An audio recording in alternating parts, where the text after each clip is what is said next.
మీ అన్నయ్య business trip మీద అదేదో ఊరెళ్ళి బ్యాంకాక్ వెళ్ళాడు. ఆఫీస్ ఎదవాళ్ళకి బుద్ధి జ్ఞానం లేదు. ఈ మధ్య మరీ ఘోరం అయిపోయి నెలకి 2 సార్లు బిలస్తున్నారు బ్యాంకాక్. అసలు అల్లాడిపోతున్నాడు. అంత దూరం అంటే ఒళ్ళు హూనం అయిపోదు. ఎక్కడో మ్యాప్ చివరి నుండి బ్యాంకాక్ రాగానే ఒళ్ళంతా నొప్పులు ఉంది, కాస్త కాపడం పెట్టు రాజ్యం అని నోరారా అడుగుతాడు. అల్లాడిపోతున్నాడు.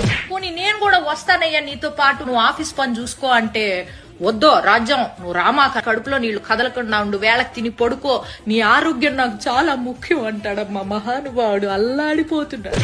ఓ రోజైతే అర్ధరాత్రి పూట ఆఫీస్ నుంచి పూజ అనే అమ్మాయి ఫోన్ చేసి నువ్వు ఉన్న పళంగా రావాలి అర్జెంటుగా అని చెప్పేసేసరికి మనిషి ప్యాంటు చొక్కా వేసుకొని గబా గబా గబా గబా బయలుదేరిపోయాడమ్మా. తెల్లారొచ్చాక తెలిసింది ఆ పూజ అనే అమ్మాయి ఫోన్ చేయకపోతే ఉద్యోగం కాస్త ఊడిపోయేది. అల్లాడిపోతున్నాడమ్మా మనిషి. అసలు ఏమైంది తెలుసా, నేను పుట్టిన నుంచి వచ్చేటప్పటికి ఇంట్లో ఒక అమ్మాయి ఉంది. నాన్న నీకు ఎవరండి ఈవిడే అని అడిగేసేప్పటికి అర్బన్ క్లాప్ నుంచి పిలిపించాడంట నన్ను సర్ప్రైజ్ చేయడానికి, ఇల్లంతా క్లీన్ చేయించి. కాకపోతే నేను వచ్చేటప్పుడు మరి క్లీనింగ్ ఏమీ చేయలేదు, మరి టైం అయిపోయిందో ఏమో గానీ అల్లాడిపోతా ఉంటాడు ఎప్పుడు చూసినా. చింటూ గాడి క్లాస్ టీచర్ తోటి 24 గంటలు ఫోన్ మాట్లాడుతూ ఉంటాడు. వాడికి ఎలా చదువు నేర్పించాలని చెప్పి సలహాలు ఇస్తా ఉంటాడంట. 1-2 సార్లు ఇంటికి కూడా వచ్చింది అనుకో. మన ఇంటి కింద లేదు, 4 కాలేజీ అమ్మాయిలకి అద్దెకిచ్చాడు మీ అన్నయ్య. ఎందుకండి అంటే వయసులో ఉన్నారు, అర్ధరాత్రి ఏమన్నా అవసరం వస్తుందని చెప్పి కిందకి వెళ్ళి నేను హెల్ప్ చేస్తానని చెప్పి మహానుభావుడమ్మా. అల్లాడిపో